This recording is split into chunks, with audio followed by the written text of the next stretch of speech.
નમસ્કાર, હું આદર્શ છું. વેલકમ ટુ આદર્શ education society. Hello students, now the continue our chapter number 13, exercise 13.2, second question.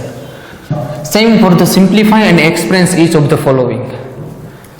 So law of exponent rules are using for in this question also. So let's start. So first of all 2 raised to 3 multiplied by 3 raised to 4 multiplied by 4 and 3 multiplied by 32. So dear students, law of exponent आपको use करना हो तो आपको base same चाहिए, तभी आप law of exponent जो है वो अप्लाई कर सकते हो. So here is 2 raised to 3 multiply by 3 raised to 4. यहाँ 4 we have to convert into base 2. मैं 2 के बेस पे उसे कन्वर्ट करना चाहता हूं तो मैं क्या लिख सकता हूं 2 raised to 2. 4 की जगह पे मैं 2 raised to 2 लिख सकता हूं. Why? Because 2 raised to 2 is equal to 4. ऐसा क्यों करना है? क्योंकि हमें बेस सेम चाहिए. अब देखो यहाँ पे बेस सेम हो गया. Okay, then after 3 multiply by 32. 32 को हमें बेस में कन्वर्ट करना है. किसके बेस में? 2 के बेस में. 2 के बेस में आप कन्वर्ट करोगे तो आपको आंसर मिलेगा 2 raised to 5. 5 टाइम्स आप 2 करोगे ना इस तरह से 2 multiply by 2 multiply by 2 multiply by 2 multiply by 2. 2 2 जा 4, 4 2 जा 8, 8 2 जा 16 एंड 16 2 जा 32. हो गया ना. तो 32 की जगह पे मैं 2 raised to 5 लिख सकता हूं. समझ में आया? मैं इस तरह से 4 की जगह पे मैंने 2 raised to 2 क्यों लिखा? क्योंकि मुझे बेस सेम चाहिए. इसलिए यदि बेस सेम नहीं होगा तो मैं लॉ ऑफ एक्सपोनेंट अप्लाई कैसे कर सकता हूं? नहीं कर सकता. ओके, सो अब देखो base same multiplication, so power addition. So 3 plus 2 multiply by 3 raised to 4 and divided by 3 multiply by 2 raised to 5. 3 plus 2 तो 2 raised to 5 multiply by 3 raised to 4, 3 multiply by 2 raised to 5. 2 raised to 5 2 raised to 5 cut. Here is base same. ये दोनों division में है तो क्या होगा? Power का subtraction. तो 3 बेस जिस तरह से वही हमें लिखना है. 4 सब्ट्रैक्शन यानी कि माइनस और सेकंड पावर. इसका कुछ पावर तो नहीं है. तो डियर स्टूडेंट्स, जब भी किसी नंबर का कुछ भी पावर न हो तो पावर उसका क्या होगा? 1. सो write down. So 4 minus 1, so 3 raised to 3. So our answer is 3 raised to 3 for the first question. Now the next question. Here is power of power. तो इन दोनों का क्या होगा? Multiplication. 3 2 जा 6 multiply by 5 raised to 4 and divided by 5 raised to 7.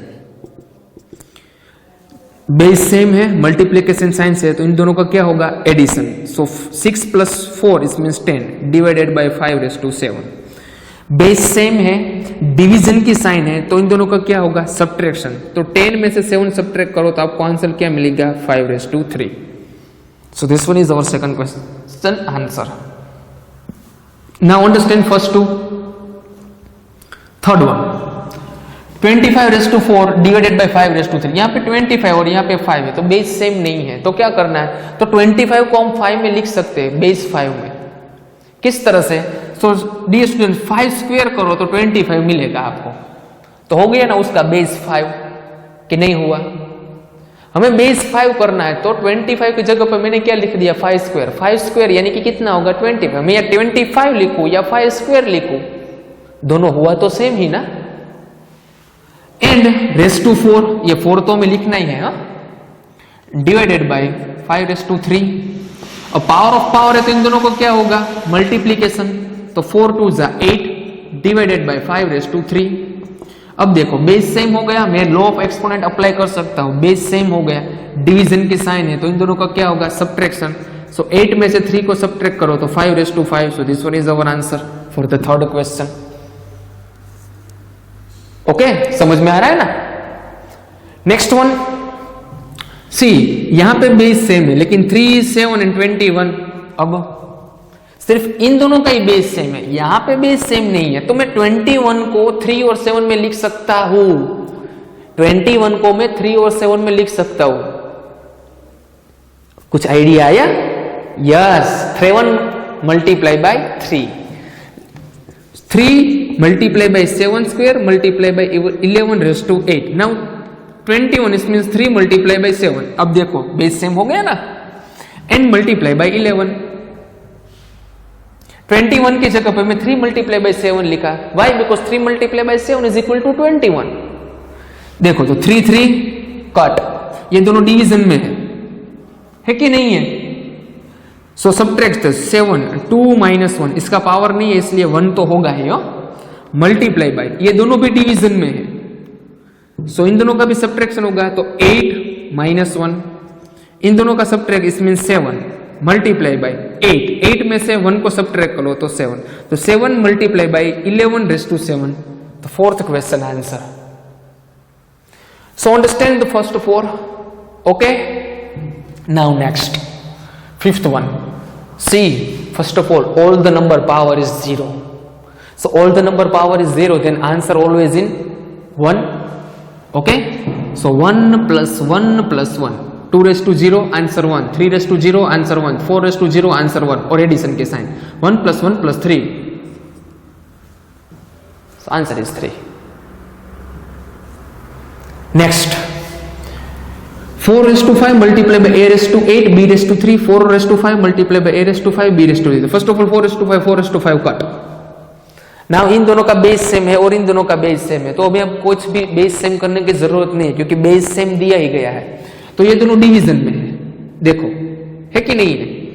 So a ऊपर में से नीचे का जो है सब्ट्रैक्ट करो तो 8 - 5 एंड b सब्ट्रैक्शन होगा डिवीजन में इसलिए तो 3 - 2, a 8 - 5 इस मींस 3, b 3 - 2 इस मींस 1. आप 1 लिख भी सकते हो और नो भी लिखो तो भी चलेगा, तो और answer is a raised to 3 b raised to 1. समझ में आ रहा है ना? ओके, आगे बढ़ते हैं. अगेन सबके पावर कैसे है?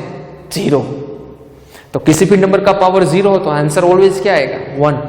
लिखो 3 raised to 0 1 plus 2 raised to 0 1 bracket over multiply by 5 raised to 0 1, 1 plus 1 is means 2 multiply by 1, 2 multiply by 1, answer is 2. So समझ में आ गया dear students? Exercise 13.2 question number 2, how to simplify using the law of exponent. यदि base same नहीं है तो आपको base same करना पड़ेगा, तभी आप लॉ ऑफ एक्सपोनेंट अप्लाई कर सकते हो. लेकिन बेस सेम नहीं होगा तो आप लॉ ऑफ एक्सपोनेंट कैसे अप्लाई कर सकते हो? इसीलिए मैंने कई क्वेश्चन में बेस सेम किए हैं. यहाँ पे 32 था तो मैंने बेस सेम करने के लिए क्या लिखा? तो 2 raised to 5 लिखा. Same for the in this questions, यहाँ पे 25 था तो मुझे बेस सेम करना था तो मैंने 25 की जगह पे क्या लिखा? 5 स्क्वायर लिखा. तो कई क्वेश्चन में आपको बेस सेम नहीं दिए गए होंगे तो आपको बेस सेम करना पड़ेगा, तभी आप लॉ ऑफ एक्सपोनेंट के अप्लाई कर सकते हो. ओके, समझ में आ गया ये questions? Okay, thank you for joining us.